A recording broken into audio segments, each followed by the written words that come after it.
नमस्कार, मैं रश्मि खेत्रपाल, एक मदर, चार्टर्ड अकाउंटेंट और एक सोशल एक्टिविस्ट आज दोबारा आप लोगों के पास आई हूं बात करने के लिए एक बहुत इंपॉर्टेंट स्टेटमेंट जो हमारे देश के यशस्वी प्रधानमंत्री श्री नरेंद्र मोदी जी ने हाल ही में G7 का जो इटली में समिट हुआ वहां पर दी, जहां पर उन्होंने ये कहा कि India is the first country to fulfil all commitments made under COP before time.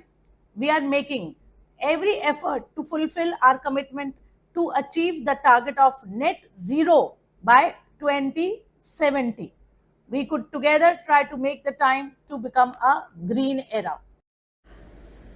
मतलब कि भारत एक पहला ऐसा देश होगा जहां पर जो हमने कमिटमेंट करी थी क्लीनर एनर्जी की, जो कि 2030 तक फुलफिल होनी थी, वो ऑलरेडी हो चुकी है और 2070 तक हम नेट जीरो को अचीव करेंगे और भारत में ग्रीन एरा को लेकर आएंगे. अब ये इतना इंपॉर्टेंट क्यों है, इस पर बात करते हैं. क्यों ये चीज इतनी इंपॉर्टेंट है कि उस पर मैं एक पूरी वीडियो बना रही हूँ 10 मिनट की. इसको समझने से पहले अभी इसको एक बार साइड में पार्क कर देते हैं और इसको समझने से पहले मैं आपको बताना चाहूंगी, बात करते हैं एयर पॉल्यूशन लेवल की. मैं गुरुग्राम में रहती हूँ लास्ट 25 सालों से और भगवान ने चाहा तो अगले 25 साल भी आप लोगों के साथ ही होंगी. तो गुरुग्राम की एयर पॉल्यूशन लेवल पर ही मैं बात कर रही हूँ. मैं पूरे इंडिया की एयर पॉल्यूशन लेवल पर बात नहीं कर रही हूँ. तो गुरुग्राम की अगर मैं एयर पॉल्यूशन लेवल की बात करूँ तो गुरुग्राम में जो एयर का पॉल्यूशन है वो लेवल इतना हाई है कि यहाँ की air as per World Health Organization ना सिर्फ पुअर है बट हैजार्डस है.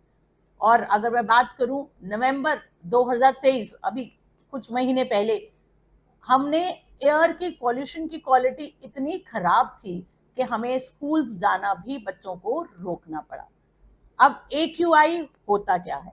AQI जो है इस एयर क्वालिटी इंडेक्स, और ये जो है मेजर किया जाता है वेरियस पॉल्यूटेंट्स हैं इसके अंदर, जिसके अंदर जो सबसे ज्यादा मेजर है वो है पर्टिकुलर मैटर, जिसको हम PM2.5 और PM10 कहते हैं, sulphur dioxide SO2, nitrogen dioxide NO2, ozone O3 and carbon monoxide CO, जिसको हम ये जो 6 कंपोनेंट्स मिलकर जो है एयर पॉल्यूशन के इंडेक्स को डिफाइन करते हैं.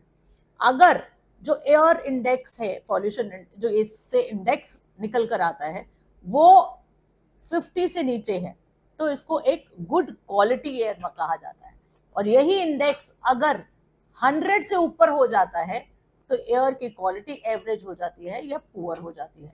लेकिन यही इंडेक्स जब 200 से उठकर 300 पे पहुंच जाता है तो ये बैड एयर क्वालिटी हो जाती है. और 300 से ऊपर पहुंचा हुआ एयर इंडेक्स हैजार्डस हो जाता है हेल्थ को. और जब हम बात करते हैं हैजार्डस तो ये सिर्फ हैजार्डस प्रेग्नेंट वुमेन्स के लिए नहीं है, ये सिर्फ हैजार्डस छोटे बच्चों के लिए नहीं है, ये बुजुर्गों के लिए भी हैं जिनको रेस्पिरेटरी प्रॉब्लम्स है.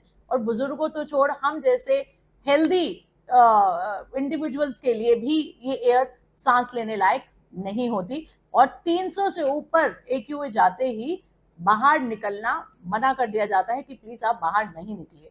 और 200 से 300 के बीच में भी जब AQI होता है तो यहां तक भी बोला जाता है कि प्लीज आप अपना नॉर्मल रनिंग जो करते हैं, मॉर्निंग रनिंग करते हैं, मॉर्निंग वॉक करते हैं, वो भी आप प्लीज छोड़ दीजिए.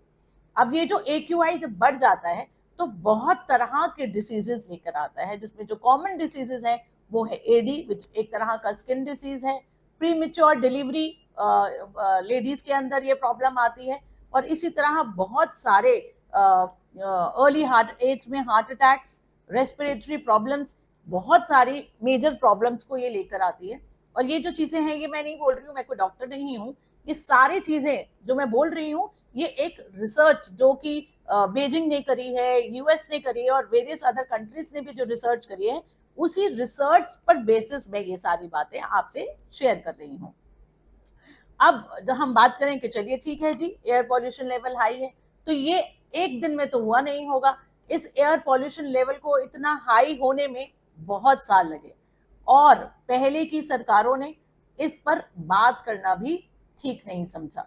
इसीलिए मोदी जी की जो बीजेपी की सरकार है, मैं इसकी फैन हूं कि इन्होंने उस इशू को रिकॉग्नाइज किया, उन्होंने इसको कारपेट के नीचे ब्रश नहीं किया, इग्नोर नहीं करा कि ठीक है चुप रहो, इसके ऊपर बात नहीं करते, क्योंकि 2016 से पहले तो इस AQI को मेजर करने के लिए भी कोई सेंसस या स्टैटिस्टिक्स अवेलेबल नहीं होता था।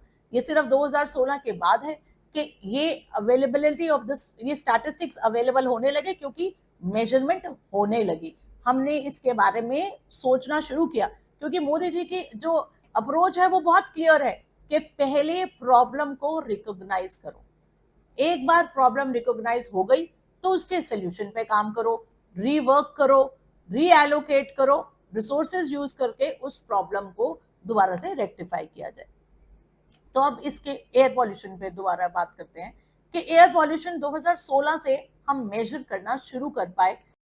ये जो एयर पॉल्यूशन का लेवल इतना हाई है, इसके जो मेजर कॉजेज हैं वो है unplanned development, increasing vehicular traffic, increased solid waste, industrial waste, high dependent on fossil fuels, stubble burning जिसको हम पराली भी कहते हैं, और लार्ज स्केल कंस्ट्रक्शन एक्टिविटीज। अब इसमें से पराली को लेकर सरकार की बहुत बड़ी अचीवमेंट हुई है। कॉर्पोरेट्स की हमारे साथ पार्टनरशिप के साथ इंडियन ऑयल ने पराली से कैसे एनर्जी में कन्वर्ट किया जा सकता है उस पर एक रिसर्च करी है और वो उसमें कामयाब हुए हैं। तो पराली अब जो फार्मर्स हैं पराली को जलाने की बजाय उस पराली को बेच सकते हैं, उससे पैसे भी मिलेंगे उनको और जो उससे एनर्जी भी, हमें क्लीन एनर्जी भी प्राप्त होगी।